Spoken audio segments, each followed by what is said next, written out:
আসসালামু আলাইকুম ওয়া রাহমাতুল্লাহি ওয়া বারাকাতুহু। আমরা আশরাফুল মাখলুকাত আমাদের মালিককে আল্লাহ, আল্লাহ পাক আমাদের মালিক, আল্লাহ পাকের কথাবার্তা মানা আমাদের কর্তব্য। অন্যান্য প্রাণীদের মতো আমাদের মধ্যে পার্থক্য আছে না ভাই? একটি গরু, একটা গাভী তার দুধ তার বাছুরের জন্য যতটুকু দুধ দরকার বাকি দুধটা তার মালিককে দিয়ে দেন না ভাই? সেই দুধ বিক্রি করে মালিক গাভী এবং অন্যান্য আয় উপার্জন করেন। কখনো মনে করেন না আমার বাছুরের বেশি দুধ বাছুর গরু পারতেন, ইচ্ছা করলে আমি মালিককে আমি দুধ দেবো না, আমার সমস্ত দুধ আমার বাছুর আমরা খাওয়াবো। ওই গরু যদি তার মনিবের কথা মনে করতে পারে, একটা মুরগি ডিম পারে, সেই ডিম কিন্তু মুরগির বাচ্চা খায় না, মানুষ খায়।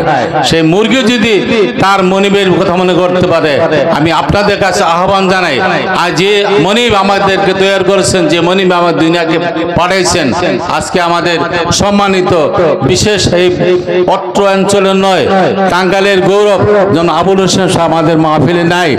আমি সর্বশেষ মাহফিল ছিলাম, উনি একটা মাদ্রাসায় ছিলেন, আমি তখন এসেছিলাম। উনি বললেন, হুজুর আপনি হাসান সাহেব ছিলেন। আমি গতকালকে এসে আমি মনে করছি বৃহস্পতিবার বোধহয় শেষ মাহফিল, কালকে আছে দিকে আওয়াজ পাই না, তারপর আসলাম মাহফিলে, দেখলাম যে কোনো লোকজন নাই, আবার আজকে চলে আসলাম। যাই হোক, হুজুর আজ হুজুর সামনে কথা বলবো না। ওনার একটা বৃদ্ধাশ্রম করলেন, আপনারা যাচাই বাছাই করবেন বৃদ্ধাশ্রম করবেন নাকি বলেন। আমরা চাই এই দেশের মানুষ যারা অসহায়, যাদের থাকার জায়গা নেই, বসার জায়গা নাই, এমন মানুষ আছে ভাই যাদের সন্তানদের বিদেশে অথচ মা বাবার খবর নেয় না, আছে না ভাই?